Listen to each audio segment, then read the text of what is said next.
like, share, subscribe and press the bell icon for ऊंची आवाज India. नाजरीन, ऊंची आवाज़ इंडिया में आपका इस्तकबाल है। मैं हूं आपका मेज़बान इब्राहिम नफीस।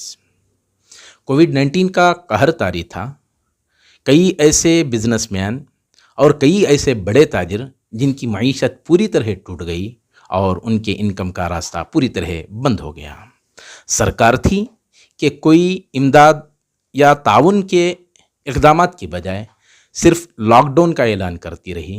और फिर रियासत कर्नाटक का अगर जायज़ा लिया जाए तो मुख्तलिफ़ पैकेजेस का ऐलान तो हुआ, लेकिन ऊपरी सतह से जो पैकेजेस का ऐलान किया जाता है वो नीचे पहुँचते तकरीबन दम तोड़ देते हैं। यकीनन फ़ाल इदारे थे, सोशल ऑर्गेनाइजेशंस थे, NGOs थे और कई सियासी कायदीन थे, समाजी कारकुनान थे जिन्होंने घर घर पहुंचकर लोगों के इमदाद व ताउन को यकीनी बनाया।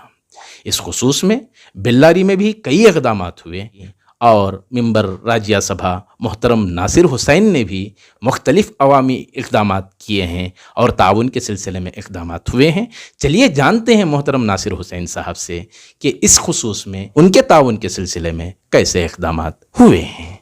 जी सर, बताइए। चूँकि बेल्लारी शहर बेंगलोर से काफ़ी दूर होने की वजह से वहाँ की खबरें लोगों तक पहुँचना तकरीबन, और चूँकि बेंगलोर सदर मकाम कैपिटल सिटी है तो यहाँ पहुँचते पहुँचते जैसा स्कीमें दम तोड़ देती हैं वैसे खबरें भी यहाँ पहुँचते पहुँचते दम तोड़ देती हैं। तो इस सिलसिले में वहाँ बेल्लारी में क्या इक़दामात हुए हैं और आप अपनी जानिब से अपनी टीम के साथ क्या क्या इक़दामात किए हैं? देखिए, जिस तरह से वबा के दूसरे वेव में देश भर में जो हालात हैं और ख़ासकर जो केंद्र की सरकार और हमारे राज्य की सरकार जिस तरह से नाकाम रही है इस वबा को रोकने में और लोगों को राहत देने में, इस दौरान हमारे पार्टी की अध्यक्षा श्रीमती सोनिया गांधी जी, राहुल गांधी जी, हमारे स्टेट में जनाब मल्लिकार्जुन खड़गे साहब, सिद्धरामैया साहब, DK शिवकुमार साहब, ये लोग सब जितने MLA, MPs, MLCs थे और पार्टी के लीडरान थे, उनको सबको डायरेक्शंस दिए कि आप लोग जाके गरीबों के साथ रहिए, आप काम कीजिए, उनको मदद कीजिएगा। बेंगलुरु में जो कुछ भी मैं करना था कि शादाब शादी महल में कोविड केयर सेंटर शुरू करवाने में काफ़ी मदद किया। बहुत सारे यहाँ पे लोगों को ऑक्सीजन बेड्स दिलाने में, ऑक्सीजन सिलेंडर दिलाने में, वो जो कुछ भी यहाँ करना था किया। बाद में लॉकडाउन जब हुआ मुझे लगा कि जो है बेल्लारी में भी कुछ काम करना चाहिए। यहाँ पे बहुत सारे लोग कर रहे हैं लेकिन बेल्लारी में भी करना चाहिए। तो बेल्लारी में पूरी जो हमारी टीम थी, हमारी टीम को लेकर मैंने वहाँ पे डिस्ट्रिक्ट एडमिनिस्ट्रेशन के साथ बात करके सारे हॉस्पिटल्स और कोविड केयर सेंटर्स विजिट करके उसका इंस्पेक्शन करके रिपोर्ट बना के क्या खामियां हैं, क्या प्रॉब्लम्स हैं, वो पूरे डिस्ट्रिक्ट एडमिनिस्ट्रेशन को दिया। उसके बाद डिस्ट्रिक्ट माइनिंग फंड के तहत बहुत सारे वहाँ पे इक्विपमेंट्स दिलाने का काम वहाँ पे किया। उसके बाद में हम लोगों को लगा कि जो लॉकडाउन के तहत गरीब लोगों के घर में बहुत सारे घरों में खाना नहीं पक रहा है। हॉस्पिटल्स में जो पेशेंट्स हैं उनको जो देखने के लिए, उनको जो देखभाल करने के लिए जो उनके दोस्त अहबाब आ रहे हैं उनको खाना नहीं मिल रहा क्योंकि होटल्स बंद हैं। तो हम लोगों ने एक कम्युनिटी किचन स्टार्ट किया। उसके तहत पहले 2-3 हज़ार पैकेट्स हर दिन खाने के पैकेट्स बना रहे थे। उसके बाद में 4-5 हज़ार हुए। ऐसा करते करते 20-25 दिन के टाइम फ्रेम में हम लोग करीब 55,000 खाने के पैकेट हम लोगों ने पूरे शहर में बांटे हैं। रोज़ाना के बेस पे होता था ये? हाँ, रोज़ाना के बेस पे जो है होता था। हर दिन खाना बकता था, पैकेट्स बनते थे। हमारे वॉलंटियर्स स्लम्स में जाते थे, हॉस्पिटल्स के बाहर जाते थे, लोग रोडों पे रहते थे उनको देते थे। बहुत सारे आवारा लोग जो होते थे और जो लोग जो एकदम गरीब थे, जो भीख मांगते रोडों पे घूमते, उनको भी खाना पहुँचाते थे। लॉकडाउन की जहाँ तक बात हो, लॉकडाउन का जहाँ तक मरहला है, यहाँ अमीर गरीब का मसला नहीं, इसलिए कि अमीर भी पूरी तरह गरीब हो गया, इस तरह के मसाइल पेश आए हैं। तो आइडेंटिफाई जो किया जाता था गरीब है या अमीर है, ऐसे कैसे डिफरेंस होता था? ज़्यादातर क्या करते थे, हम लोग स्लम्स में पहुँचते थे और हॉस्पिटल्स के बाहर अमीर हो गरीब हो उनको खाना ही नहीं मिल रहा था क्योंकि होटल्स थे ही नहीं, रेस्टोरेंट्स थे ही नहीं, तो उनको वहाँ पे खाना पहुँचाते थे। उसके साथ में स्लम्स में हम लोग को पता है क्योंकि वहाँ के लोकल रहने की वजह से अब BD क्वार्टर्स करके, BD कॉलोनी, अब वहाँ तो बिल्कुल कुछ नहीं मिलता था उनको। इस तरीके से जो है आइडेंटिफाई करके खाना पहुँचाते थे।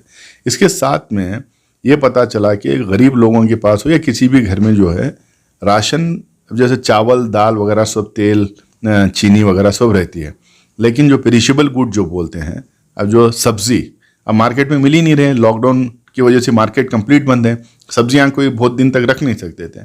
तो हम लोग के दिमाग में आया कि सब्जी घर घर पहुंचा सकते हैं। हम लोगों ने किसानों से डायरेक्ट सब्जी खरीदी और ख़रीद कर एक एक पैकेट में करीब 7-8 केजी तरकारी डालकर घर घर पहुंचाने का काम किया। कितने दिन का गुजारा हो जाता उससे उनका? अब 7-8 किलो 10 किलो एक बैग में जब जाता, 4-5 दिन इसमें हो जाता है।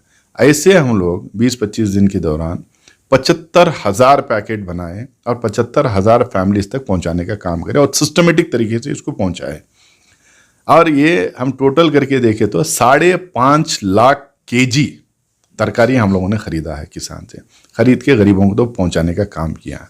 अब इसमें जो जितनी भी राहत मिल सकती थी गरीबों को राहत मिली है। उसके बाद ये कोई फाउंडेशन के तहत या ट्रस्ट के तहत हुआ, कैसे? नहीं, कुछ नहीं, ज़ाती पैसा हमारा था और दोस्त लोग वॉलंटियर कर रहे थे, भागदौड़ कर रहे थे, उसमें किए। क्योंकि जो मैं बहुत सारे लोग ये कहते हैं कि जो हम चुनाव लड़ने के लिए कर रहे हैं। मैं ऑलरेडी राज्यसभा मेंबर हूँ, MP बन गया हूँ। अब MP बनने के बाद तो अपने लोगों को मदद करना, लेकिन एक चीज़ का हम लोगों ने ख्याल रखा, ये किसी एक मज़हब के लोगों को हमने दिया नहीं, पूरे हर मज़हब का लोग को जो हम गरीब जिसके पास पहुंच नहीं रहा था उनको जो हम लोग घर घर पहुंचाने का काम किया। ये बहुत सारे लोग ओपनली आके बोले हैं कि भाई एक कम्युनिटी में बट नहीं रहे, सारे कम्युनिटीज़ के सारे धर्म के लोगों को, ये मज़हब के लोगों को मिल रहा है करके। उसके अलावा ऑक्सीजन बैंक हम लोगों ने बनाए जिसमें ऑक्सीजन सिलेंडर्स, ऑक्सीजन कॉन्सेंट्रेटर्स बना के टेक्नीशियंस के रखे, वो घर घर जहाँ जहाँ ज़रूरत है वहाँ पे भेजने का काम करें। बाद में पूरा शहर सैनिटाइज कराने की बात हुई, क्योंकि बल्लारी जो है कर्नाटका में सबसे बैडली अफेक्टेड था, नंबर 2 था। बेंगलुरु के बाद अगर नंबर 1 कोई शहर था तो बल्लारी था। तो इसलिए जो है घर घर सैनिटाइज कराने की बात हुई, तो सैनिटाइजिंग एक टैंकर खरीद के उसमें केमिकल्स वगैरह मिक्स करके पूरा शहर सैनिटाइज करवाने का काम किया। अब वैक्सीनेशंस, क्योंकि वबा को अगर हराना है, वबा से अगर लड़ना है तो लोगों को वैक्सीनेशन करना है। बिना वैक्सीनेशन बाहर का जो भी आप करें वो टेम्पररी है। तो इसीलिए गली गली मोहल्ला मोहल्ला हम लोग कैंप्स लगा रहे हैं और लोगों को वैक्सीनेशन दिलाने का हम लोग काम कर रहे हैं। ये 75,000 घरों को सब्जी पहुंचाना और 55,000 पैकेट बना के बांटना, इसमें बहुत सारे लोग जो लोग मिल के दिन भर 150-200 लोग काम करते थे। वहाँ पे पैकेट बनाना, सॉर्ट आउट करना, तोल के डालना, ये सब करते थे। फिर पैकेट से ट्रांसपोर्ट करना, उन गलियों में जाना, टोकन्स बांटना, इकट्ठा करना, फिर उन बांटना। इसमें जो भी लोग क्या आपके चैनल के थ्रू मैं उन तमाम लोगों का शुक्रिया अदा करना चाहूँगा। और वो लोग जिस तरह से ऐसे टाइम पे निडर होके जो खड़े रहे, उनका जो साथ था मेरे लिए बहुत बड़ा इंस्पिरेशन था लोगों के बीच में रह के काम करने के लिए। सर, यकीनन ये आप मुबारकबाद के मुस्तहिक, एक बहुत बड़ा टारगेट और बहुत गरीब लोगों तक आपकी पहुंच रसाई हो पाई है, ये अपनी जगह। लेकिन सरकारी तौर पर जिस तरह के इकदाम होना चाहिए था, मुख्तलिफ स्कीमों का तो ऐलान होता है, पैकेजेस का ऐलान होता है, लेकिन गरीबों तक पहुंचते पहुंचते तकरीबन वो दम तोड़ देता है। तो जहां सरकार इस मामले में नाकाम है, आप इंडिविजुअल तौर पर ये की हैं, यकीनन मुबारकबाद के मुस्तहिक, लेकिन पार्टी लेवल पर आप एक मजबूत लीडर हैं, एक बड़ा चेहरा हैं आप। तो एज ए अपोजिशन सरकारी तौर पर जो इकदाम होने में सरकार नाकाम है, उस सिलसिले में एज ए अपोजिशन जैसी कारकर्दगी होना था, लोगों में इल्ज़ाम है कि ऐसी कारकर्दगी नहीं हो पाई। इस पर क्या कहना? देखिए, जिस तरह से सरकार को काम करना था काम नहीं की, सरकार नाकाम रही है, ये बिल्कुल एकदम साफ है। एज अपोजिशन हम लोगों को जितना इस बात को उठाना चाहिए था उठाए हैं हम लोग, जितना एडवाइस करना था एडवाइस किए, प्रोटेस्ट किए हैं इसके ऊपर। उसके बाद हम लोगों ने ये तक भी बोला कि 100 करोड़ रुपए हम लोग इकट्ठा करके देंगे, वैक्सीन दीजिए, हम वैक्सीनेट करना चाहते हैं। उसको भी सरकार नहीं मानी। हम लोगों ने ये कहा कि आप लॉकडाउन में गरीब मर जाएगा, उसके अकाउंट में डायरेक्ट ट्रांसफ़र कीजिए, कुछ पैसा 2,000 दीजिए, 4,000 दीजिए, 10,000 दीजिए, कुछ तो पैसा उसमें डालिए ताकि जो है वो कुछ खरीद के खा सके, अपने आप को जिंदा रख सके। यहाँ पे 2 हो रहा था, ना तो ये रेमडेसिविर इंजेक्शन या ना ऑक्सीजन प्रोवाइड कर रहे थे, उसकी वजह से लोग मर रहे थे। दूसरी तरफ भूखमरी की वजह से भी लोग मर रहे थे। 2 तरह से आप जो है लोगों को मार रहे थे। तो ये इल्ज़ाम सरकार के ऊपर है। इसीलिए कांग्रेस पार्टी, आप देखिए हिंदुस्तान भर में, मैं तो बल्लारी की बात किया, हम लोगों ने जो किया है वो आप तो सुन लिया, लेकिन जगह जगह जो भी कांग्रेस का लीडर है जो कुछ भी कर सकता है, भले वो 200 लोग के लिए कुछ पहुंचाए, भले वो 400 लोग के लिए कुछ पहुंचाए, ये पहुंचाने का काम हम लोगों ने इस बार किया है। जहां सरकार फेल हुई वहाँ अपोजिशन अपने तहत वो जितना कर सकती है, अपनी ताकत से वो जितना कर सकती है, क्योंकि सरकार जो कर सकती है वो कोई पार्टी नहीं कर सकती है, कोई ऑर्गेनाइजेशन नहीं कर सकती। तो ये करने का काम हम लोगों ने किया है।